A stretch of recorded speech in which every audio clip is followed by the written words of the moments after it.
Now, a couple of days ago, a YouTuber streamer by the name of Nadeshot, he spoke on the state of games industry and how that there's this ongoing cool trend, so to speak, to kind of want and praise certain games to fail. There's something weird that has happened in the gaming community. I'm serious too when I say this. For some reason, everybody in the gaming community they want games to fail. It's very bizarre. Like the whole thing with X Defiant is still like stumps me to this day. People complain about not having enough games to play, but when new games come out, even before they have played it, they're like, that game sucks, I'm not going to play it. Listen, man, if we keep tearing down these studios trying to make good games, like, yeah, not every single one is going to be fun and not every single one is going to be a hit. But if we're sitting here like preying on its downfall before the game even comes out, what do you think's going to happen? Nobody's going to be investing in gaming and making new games.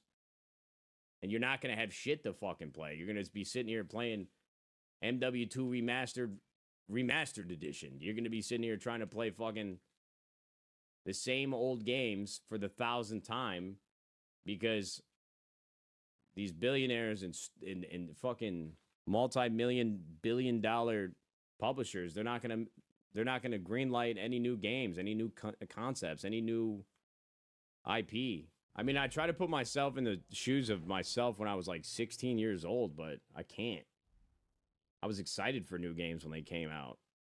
The problem is now we have too many options. We've seen too many different games. We've seen too many different ways to interact with games. Like back in the day, bro, in 2007, when Halo 3, Gears of War 1, and Call of Duty Modern Warfare dropped the same fucking year, bro, we were lined up outside of GameStops, whether it was in a mall or attached to a fucking Hollywood Video, sitting there waiting, camped out, drinking fucking Mountain Dew, waiting for these new games for the midnight release.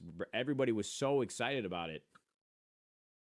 Now when new games come out, we're fucking sitting around a goddamn fire witch artifact, like doing a satanic ritual for the game to fail miserably. I don't really get it.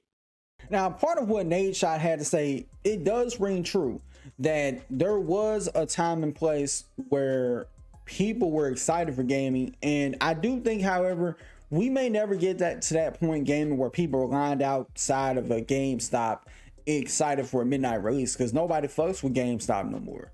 Like, they're dead and gone. And now people, they have different options now where to play games. They can play games digitally now. Like, you can be at home from the comfort of your own home and just download a game the second it becomes available. It's kind of been more of a convenience to people ever since COVID, where literally a lot of places were closed and the only way you could buy games was if you went to your PlayStation store or wherever you play your games at to buy and download these games. And part of what he said about people saying, oh my god, like modern gaming sucks, I feel like I see this across different industries where they'll say modern this sucks, modern that sucks, and they'll be saying, oh well, I love going back and listening to the classics or watching the classics or playing classic games from the PS2 era or the PS3 era.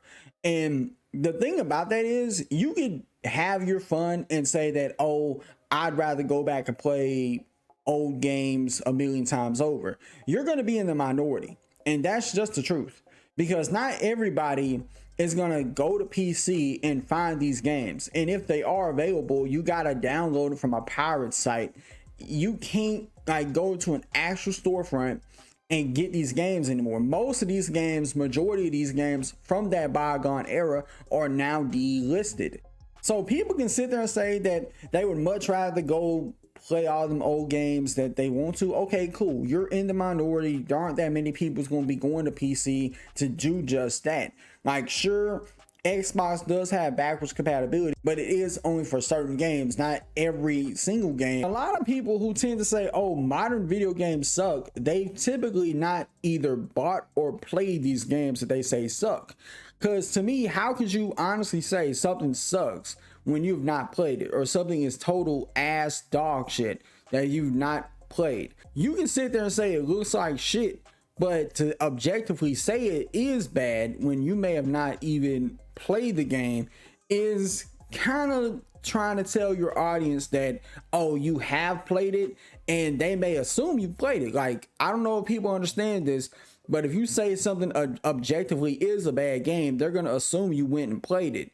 And you kind of would be misleading your own audience in a way if they think, oh, you went out and played this, and they find out, oh, you didn't play it, and you just said it is a bad game because you watched some gameplay on YouTube. They're gonna want to leave and unsubscribe because they feel betrayed. Look at Last of Us Part 2. There was a bunch of videos being made about that game in a hate bandwagon, and the people who were hating on it never had no interest in the game. And it isn't just that game.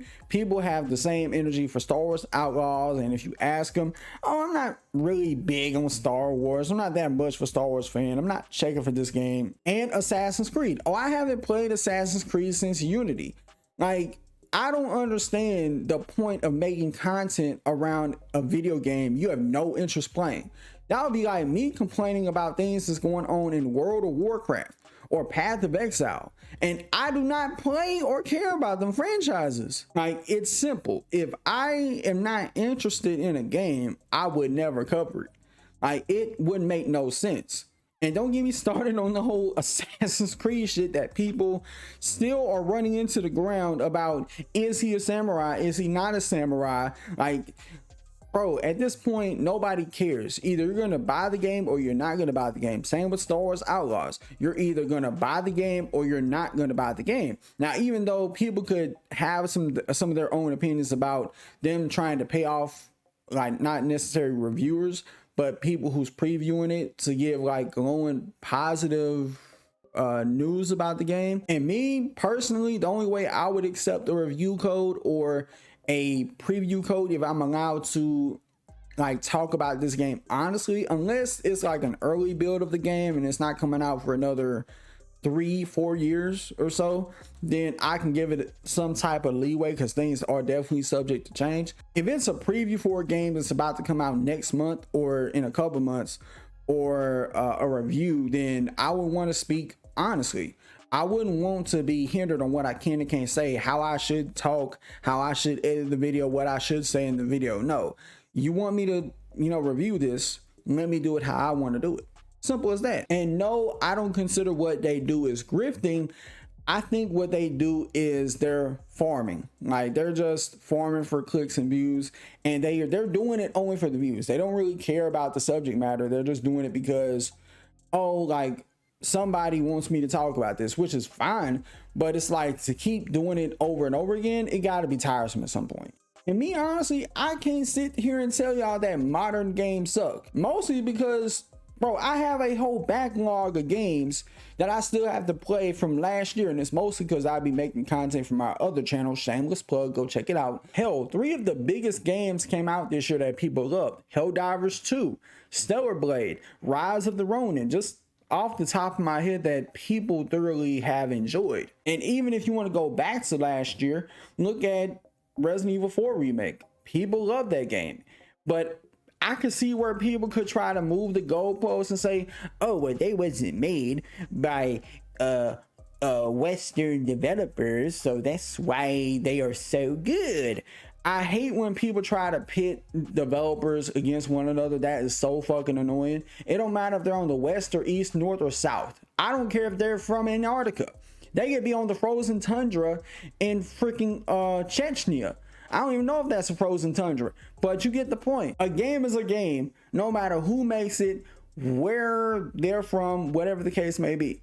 And I can continue on. Elden Ring took the world by storm a few years ago, and even this year with the Shadow of the Erdtree DLC. And again, people could try to move the goalposts at it being a Japanese developer. I hate when y'all do that. Please stop. Can't say modern games suck and then try to move the goalposts and separate East versus West. And you know what arguments that these people try to use to say that modern gaming sucks? A game like Suicide Squad, Kill the Justice League, Concord, and the Saints Row reboot. They'll use them 3 games to say, oh, this is why modern gaming sucks, guys, not everything else. We had Armored Core 6 come out, for fuck's sake. If modern gaming sucks so bad, then it wouldn't just be on one side of the globe. It would be on all sides of the globe. I can add one more game for good measure: Hogwarts Legacy, a game that has Arkham style combat but with a magic wand, and it has more soul and more life to it compared to something like Gotham Knights. Typically, these people will try to go on this said witch hunt and say, oh, it will fail because of XYZ, even though they don't know shit. You know what it is? You know what this whole thing reminds me of? It's kind of like if you get your heart broken 3 times by a girl, and then all of a sudden you say, oh, all women are awful, women from the 90s were better, and you try to treat every woman that comes after your exes like total shit and say, oh, she will cheat on me, she will leave me for somebody else. Do you know how ridiculous that sounds? I don't know. Like, I feel like for the most part, Nadeshot is right. I think that the glory years of going to a GameStop and waiting in line are over. That was a different time and era. We're in the digital streaming era, and that really is something that's overtaking everything. But let me know what y'all think about this in the comments below. If you enjoyed the video, hit the like button, subscribe for more gaming content like this, and I'll see y'all in the next video. Peace.